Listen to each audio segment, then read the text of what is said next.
जय माता दी दोस्तों, कैसे हो आप सब। उम्मीद करती हूँ माता रानी की कृपा से आप सब बहुत खुश होगे, स्वस्थ होगे। और आज है रामनवमी, तो मुझे करनी थी माता की कढ़ाई, तो मैंने माता का नाम लेके शुरू किया अपना दिन। सबसे पहले तो मैंने रसोई साफ़ करके चने उबलने रखे और फिर मैंने करी हलवे की तैयारी। घी गरम करने के बाद मैंने उसमें डाली सूजी। यहाँ मैं सूजी और घी का रेशियो सेम रखती हूँ, मतलब 2 अगर कटोरी सूजी ली है तो उसे भूनने के लिए मैं 2 कटोरी ही घी लूँगी। ये एक परफेक्ट कॉम्बी बन जाता है खिला खिला सा हलवा बनाने के लिए। और फिर मैंने साथ के साथ रखा चीनी वाला पानी, और चीनी भी मैंने इसमें 2 कटोरी ही डाली थी, तो ये परफेक्ट मीठा हो जाता है, मतलब बेस्ट वाला कॉम्बिनेशन बनता है। और करीबन गोल्डन ब्राउन होने के बाद फिर मैंने पानी हलवे में डाला। और पानी ना हमें थोड़ा धीरे धीरे करके डालना चाहिए, लॉट में थोड़ा थोड़ा करके, तो इससे ना एक तो वो उछल उछल के बाहर नहीं आएगा हलवा, और दूसरा फिर उसमें वो गांठें भी नहीं आएंगी। और ये तो चलो एक कहने की बात है, लेकिन जब हम माता का प्रसाद बना रहे हैं ना, तो कुछ भी गड़बड़ बनता ही नहीं है। आप कैसे भी करके बनाओ वो बहुत अच्छा ही बनेगा, सबके साथ ऐसा होता है। और फिर बेस्ट हलवा बना है, इसकी पहचान ये होती है कि आपका हलवा आपके पलटे के साथ साथ नाच रहा है। देखो जैसे मेरा हलवा नाच रहा है, मतलब ये साइन है कि हलवा बहुत अच्छा सा बन के तैयार हो चुका है। इसके साथ ही मैंने फिर चने बनाने की तैयारी की। चने में जो हमारे बेसिक मसाले होते हैं वो ही मसाले, लेकिन अनटच, मतलब झूठे घुटे हाथ ना लगे हुए होते हैं, वो यूज़ करने होते हैं। और फिर इसमें जो चने उबालने वाला पानी होता है ना, मैं थोड़ा सा वो भी डाल देती हूँ और उसको साथ पकने देती हूँ, तब वो बहुत अच्छे बनते हैं। फिर बारी आई पूरियों का आटा लगाने की, तो उसके लिए मैं नमक, अजवाइन और साथ में ना 3-4 चम्मच रिफ़ाइंड भी डालती हूँ। और रिफ़ाइंड को मसल के ना बिल्कुल आटे में मिक्स कर देती हूँ। और फिर उसके बाद वो आटा पानी के साथ गूँथती हूँ।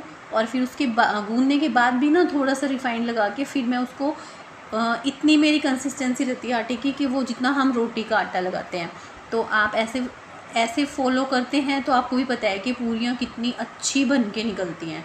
और अगर नहीं ऐसा करते हैं तो एक बार ट्राई करके देखना, इतनी बढ़िया पूरी बनेंगी ना कि आप कहोगे कि हाँ कुछ बात है। फिर मैं साथ में बनाती हूँ ग्रेवी वाले चने, तो मेथड वही रहता है जो सूखे चने वाला होता है, बस इसमें ग्रेवी ऐड हो जाती है, तो ये भी अच्छे लगते हैं पूरी के साथ। फिर मैंने पूरियों का तेल गरम होने के लिए रखा। इस बीच मैंने पूरियों के लिए बेड़ियाँ बनाई और फिर मैंने पूरियाँ बनाने शुरू कर दिया। आप देख सकते हैं कितनी फूली पूरियाँ बनी हुई हैं। और उस वाले मेथड को यूज़ करेंगे तो उससे बनने वाली पूरियाँ ना ज़्यादा तेल भी नहीं अब्जॉर्ब करती हैं, वो एकदम बढ़िया वाली पूरियाँ बनती हैं। आप ट्राई करके देखना। तो यहाँ पे मेरी राजकुमारी मुझे कह रही है कि मम्मा स्कूल की तो छुट्टी ही नहीं है, पता नहीं कोई कन्या मिलेगी भी या नहीं। तो मैंने उसे बोला ट्राई करके आ, मिल जाएंगी। पर कहीं ना मुझे भी डर लग रहा था कि यार कन्या नहीं आई घर में खाना खाने जीव ने, तो मतलब मन सा खुश नहीं होता फिर। लेकिन आप आगे देखो कि चमत्कार क्या होता है। और फिर यहाँ भोग तैयार हो गया था, तो पतिदेव आए। मैंने उनको बोला कि आप जाके पहले मंदिर में माता रानी का भोग लगा लो। और क्योंकि मैं तो ऑलरेडी रसोई में काम कर ही रही थी ना, तो फिर इतना काम तो ये कर देते हैं बोलने के बाद। तो फिर इन्होंने जाके फिर माता का भोग लगाया। और जो वो मंदिर में, हाँ जैसे भी हम मंदिर में भोग लगा रहे हैं, तो ये वाला जो भोग है फिर ये हम प्रसाद के तौर पे ही बांटते हैं आपस में, फिर इसको खाते हैं। मतलब सबसे पहले हम ये वाला भोग खाते हैं, फिर हम जो हमने बनाया है फिर हम वो खाते हैं। ये मतलब सुकून सा मिलता है कि चलो मतलब हमने जो माता को भोग लगाया था वो खाया। और ये देखो मैंने जो भोग बनाया है वो आपके सामने है। खीर है, सॉरी हलवा है, ग्रेवी वाली सब्जी है चने की, और सूखे वाले चने जो हलवे के साथ खाने हैं, और फूली क्यूट सी पूरियाँ हैं। मुझे सच में मतलब अच्छी लग रही हैं सारा प्रसाद। और प्रसाद तो वैसे भी अच्छा ही होता है।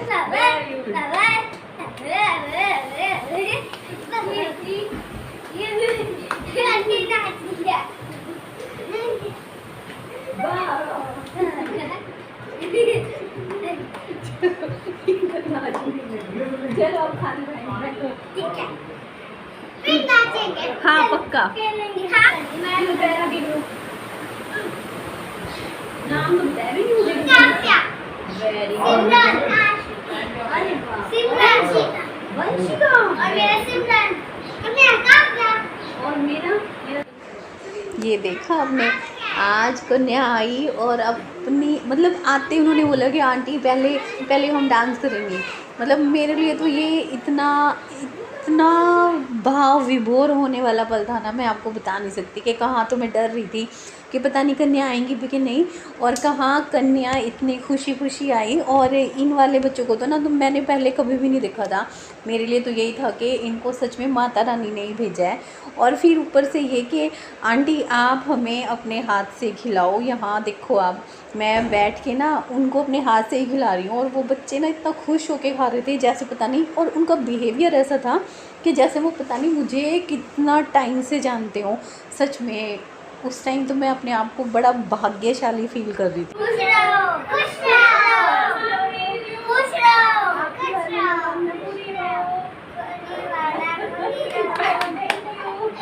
इनकी मम्मी आगे चलो चलो, इनकी इनकी एक बार साइड हो जा सुबह बेटा, ला मुझे पकड़ा दे, मैं ले जाऊंगी, अच्छे दे दो। हाँ। और फिर आई हमारी सूफी एंड गैंग। ये बच्चे भी बहुत क्यूट हैं, और वैसे हमारी गली के सारे ही बच्चे बड़े से क्यूट से प्यारे से हैं सच में। और ये देखो आप, मुझे इतनी सारी ब्लेसिंग्स दे के गए ये बच्चे। जय माता दी, थैंक यू बेटा।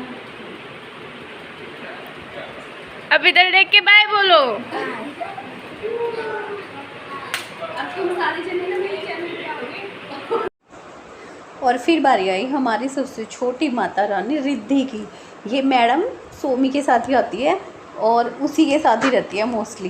तो जब सोमी बिल्कुल फ्री हो गई थी तब इसको लेके आई ये। और वैसे ना सारे बच्चे होते तब ये कंफर्टेबल फील भी नहीं करती, क्योंकि ये अभी किसी को जानती नहीं है, बस हमें ही जानती है। तो इसलिए इसको सबसे लास्ट में लेके आए कि इस बहाने कम से कम थोड़ी देर बैठ जाएगी। तो फिर हमने इसको फ्रूटी का लालच दिया ना, तब तो इस मैडम ने टीका करवाया है। और फिर खाया पिया कुछ नहीं, लेकिन मुझे तसल्ली थी कि चलो जैसे मैं चाह रही थी बिल्कुल वैसे ही हुआ। और शायद ये वाले जो नवरात्रे थे ये आज तक के मतलब कन्या पूजन जो था ये सबसे बेस्ट कन्या पूजन था। तो जितनी भी कन्याएं आई उन सबको दिल से thank you. Hi Riddhi, hi. Frooti पीने? नो नो नहीं। दीदी ये क्या लग रहा है मुंह पे, दिखाइयो।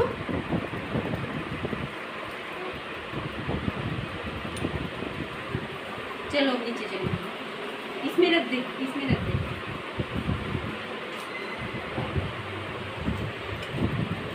चले नीचे आओ।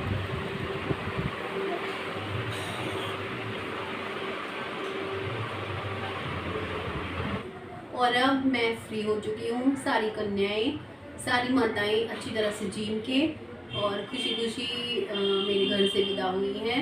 और ये है प्रसाद, मैं प्रसाद अब बस ये है कि सब ये मेरा लास्ट काम है। मैं प्रसाद खा के फिर अपना समेटूंगी। लेकिन आज सुबह से लगी हुई थी काम पे तो आज थक चुकी हूँ।